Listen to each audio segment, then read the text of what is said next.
Movie reviews presenting flight world war 2। इस कहानी में दिखाया जाता है कि एक प्लेन जो 2015 से टेक ऑफ करता है और पास्ट में चला जाता है, उस वक्त में जब वर्ल्ड वॉर 2 चल रही होती है। अब कहानी की शुरुआत में एक प्लेन को दिखाया जाता है जिसमें एक पायलट अपने को पायलट को कहता है कि हम अगले 1 घंटे में लैंड कर सकते हैं, लेकिन तभी अचानक प्लेन के सारे यंत्र खराब हो जाते हैं। ये कंट्रोल रूम से कॉन्टैक्ट करते हैं तो कंट्रोल रूम में कहता है कि टेंशन की कोई बात नहीं है, मौसम बिल्कुल साफ है और सब कुछ बिल्कुल ठीक है। लेकिन जब भी आगे बढ़ते हैं तो एक तूफान को देखकर ये घबरा जाते हैं। फिर एक कंट्रोल रूम से कांटेक्ट करने की कोशिश करते हैं पर कांटेक्ट नहीं हो पाता। अब इनके सामने जो तूफान होता है, इन्हें मजबूरन उस तूफान के अंदर से गुजरना होगा। ये सभी पैसेंजर्स को सीट बेल्ट बांधने को कहते हैं ताकि किसी को भी कोई नुकसान ना हो। सब घबरा जाते हैं और अब प्लेन उस तूफान के अंदर एंटर कर लेता है। सभी घबराए हुए होते हैं, चिल्ला रहे होते हैं और किसी तरह से उसके अंदर घुस जाते हैं। लेकिन हैरानी की बात यह होती है कि अचानक रात हो चुकी होती है, यानी कि तूफान के उस तरफ दिन था और तूफान की इस तरफ रात होती है।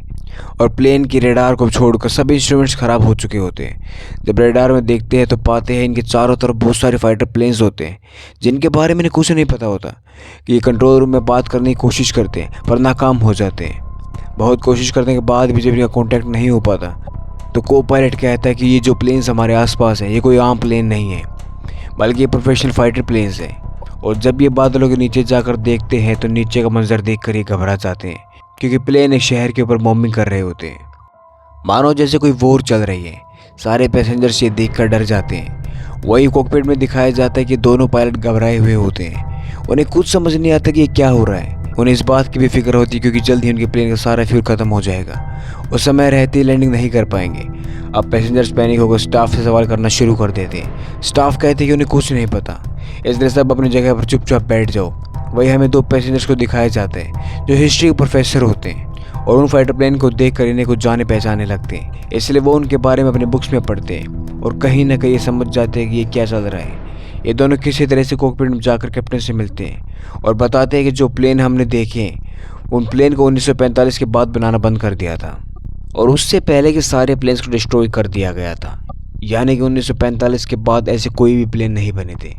कैप्टन इनकी बातें सुनकर कंफ्यूज हो जाते हैं, इसलिए उन्हें वहाँ से जाने के लिए कहते हैं। प्रोफेसर कैप्टन को कहते हैं कि हम किसी तरह से टाइम ट्रेवल कर रहे हैं, वक्त के पीछे आ गए हैं और शायद ये ईयर 1940 है, यानी कि वर्ल्ड वॉर 2 का वक्त है। ये सुनकर कैप्टन फ्रीज हो जाते हैं और वो उन्हें कंफर्म करने के लिए कहते हैं जो भी इन्फॉर्मेशन वो दे रहे थे, और ध्यान रहे हमारे अलावा किसी को भी इस बात के बारे में ना पता लगे। और वो दोनों प्रोफेसर अपनी सीट पर आकर बैठ जाते हैं और जो भी ये सब चल रहा होता है उस वजह से कैप्टन बहुत परेशान हो जाता है। अब जल्दी ही इनका कॉन्टैक्ट एक आर्मी ऑफिसर से हो जाता है जो इनसे इनकी पहचान मांगता है। दरअसल उसको लग रहा था कि ये दुश्मन का जहाज है।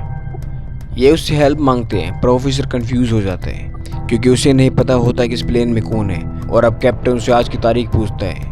वो बताता है कि आज है 17 जून 1940। ये तारीख सुनने के बाद कैप्टन और को पायलट के होश उड़ जाते हैं। उन्हें यकीन हो जाता है कि इस समय यात्रा करके अतीत में आ चुके होते हैं, यानी 1940 में, और अपने वक्त से 75 साल पीछे आ चुके होते हैं। जब इनकी फ्लाइट ने टेक ऑफ किया था उस वक्त साल था 2015 और ये साल होता 1940 का। इसके बाद कैप्टन उन दोनों इतिहासकारों को बुलाता है जिन्होंने कैप्टन को सबसे पहले कहा था कि उन्होंने समय यात्रा करके अतीत में आ गए हैं जहां पर वर्ल्ड वॉर 2 चल रही है। दरअसल उन दोनों को पता होता है कि इतिहास में कौन सी तारीख पर कौन सी घटना होने वाली है।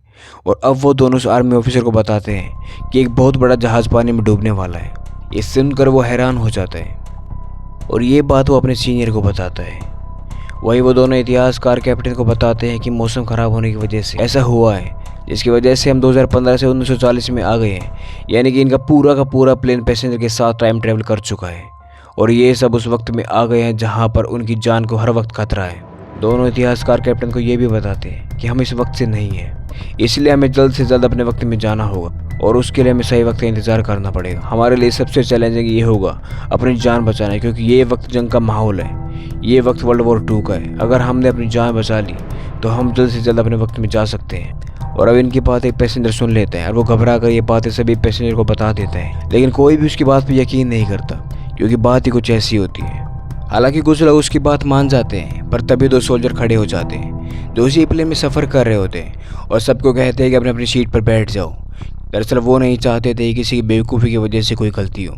वहीं कैप्टन को दिखाया जाता है जब फिर से वो आर्मी ऑफिसर से कांटेक्ट करते हैं वो कहता है कि जो आपने इन्फॉर्मेशन हमें दी थी वो बिल्कुल ठीक थी, जिसकी वजह से हमारे बहुत सारे लोगों की जान बच गई, वरना सब के सब वहीं पर मारे जाते हैं।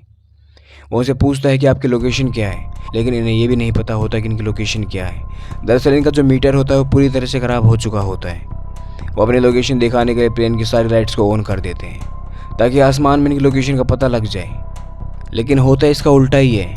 यहाँ पर आसमान में जो फाइटर प्लेन्स होते हैं वो इनके प्लेन को देखकर इन पर हमला करना शुरू कर देते हैं। कैप्टन को एहसास होता है कि उनका जो फाइटर प्लेन होता है उनकी टेक्नोलॉजी बहुत पुरानी है, इसलिए वो अपने प्लेन को बहुत नीचे ले आता है। अब फाइटर प्लेन अभी भी उनके पीछे होते हैं और वो लगातार उनका पीछा कर रहे होते हैं, और इससे पहले वो और भी नीचे जाते हैं। कैप्टन और को पायलट प्लेन को ऊपर ले आते हैं। फाइटर प्लेन भी ऐसा करने की कोशिश करता है, लेकिन टेक्नोलॉजी पुरानी होने की वजह से वो ऐसा नहीं कर पाता और वहीं पर ब्लास्ट हो जाता है।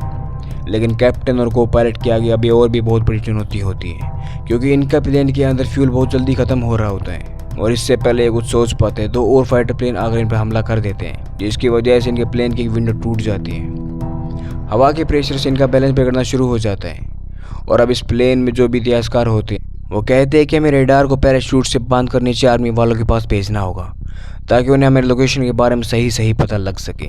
वो ऐसा ही करते हैं, वो रेडार को पैराशूट से बांध कर नीचे आर्मी वालों के पास फेंक देते हैं।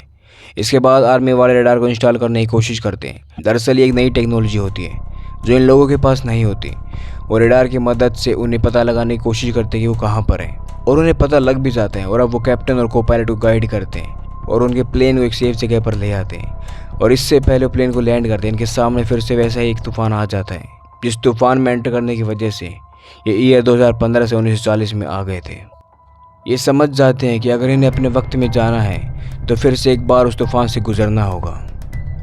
ये अपने प्लेन को तूफान के अंदर ले जाते हैं, और इसके बाद इनका पूरा प्लेन हिलना शुरू कर देते हैं, और सभी पैसेंजर्स और को पायलट घबरा जाते हैं।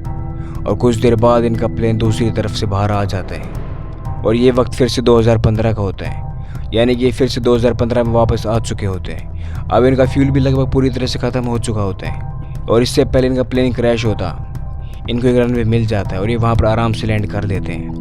इनकी प्लेन की हालत भी बहुत ख़राब होती है, लेकिन ये सेफ लैंडिंग कर लेते हैं। फिर एक एक करके सभी पैसेंजर को नीचे उतारा जाता है, और आखिरी में एक बूढ़ा आदमी बचता है जो अपनी डायरी लिख रहा होता है, और ये आदमी पूरी तरह से शांत बैठा होता है। दरअसल ये वही आदमी होता है जिस आर्मी ऑफिसर से रेडियो पर 1940 में बात कर रहे थे, और जो इनकी मदद करने की कोशिश कर रहा था। और इसी सस्पेंस के साथ ये कहानी यहीं पर ख़त्म हो जाती है।